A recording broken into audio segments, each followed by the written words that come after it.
What's up guys, welcome to Filmmaker Stuff. In today's tutorial, I want to show you guys how to create this.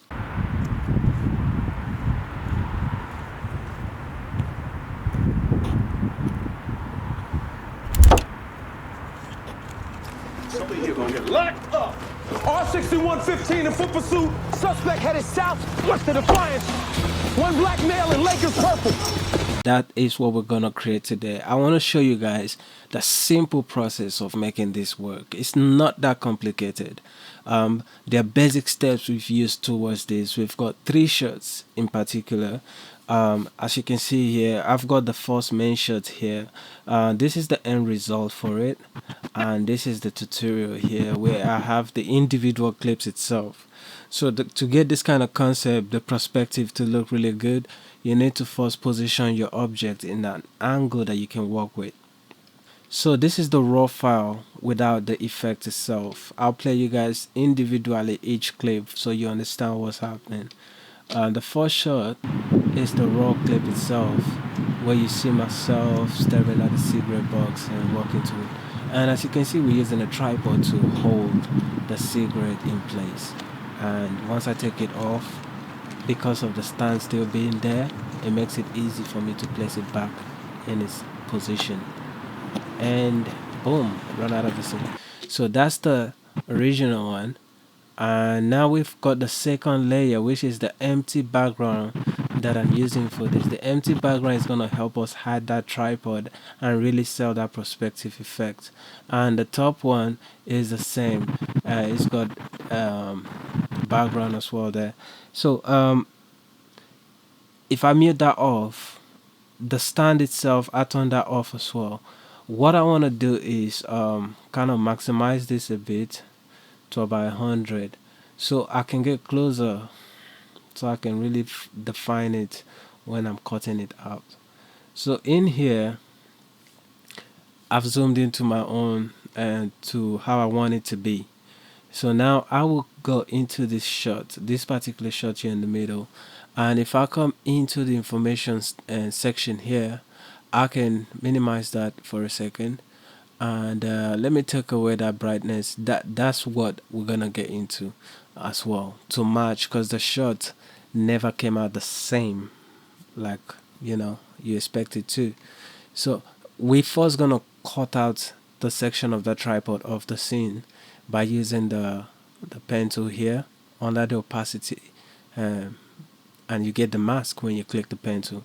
So from there we kind of shape just around the tripod. The tip doesn't matter. It's something I could have done on set, but it doesn't really bother it if you get to think about it. So I'm just quickly masking around the tripod itself.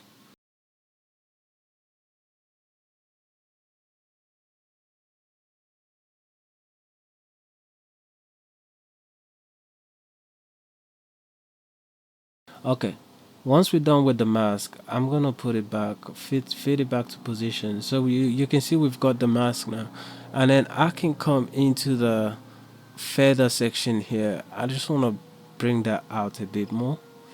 And now if I switch the eye back on, you can see we've replaced where the tripod was. But now you see we have a problem, because while we shot this, the idea when you want to shoot this kind of content, you need to have your camera on a still tripod, so that way your camera is not moving at all. As you can see from behind the scenes that I'm sharing currently on the screen, uh, um, I put the camera on a tripod and I have everything. Once I pressed the record button, I didn't touch the camera till I had the full performance locked in.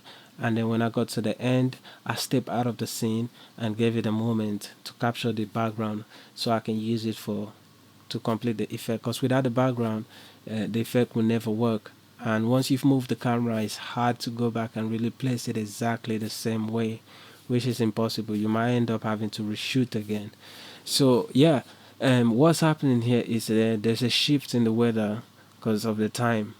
If you start shooting within a second, by the time you get to about 2 minutes or 1 minute, you basically don't realize how much time has changed within that period. That's what's happening there. That's why you're seeing that. Let me bring that up close. These are the things that really can put off an illusion, because people can see like there's something there, but it's like you can see it. You see that? So to fix this, I go into the effect section here, and I'm gonna search brightness and contrast. So here you see we've got it, the color correction, brightness and contrast there.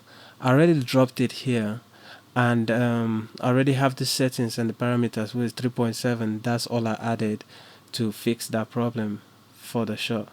So if hold on a second, let's see. So while we're having this sharp edge, if you come across this problem, what you need to do is you can always come into the max expansion, and kind of like, as you see, we disappear. It's like bringing it in. You can see the tripod. That's cool for an invincible concept, but that's not what we're doing today. um, what we're trying to do is get rid of the tripod. So we push it forward. If I push all the way, you can see it's just start getting funky there. So I just want to get it slightly not too far away from that, and boom, you can see it's very clean. And plus, when we go back to the full frame, you can't even see a trace of it.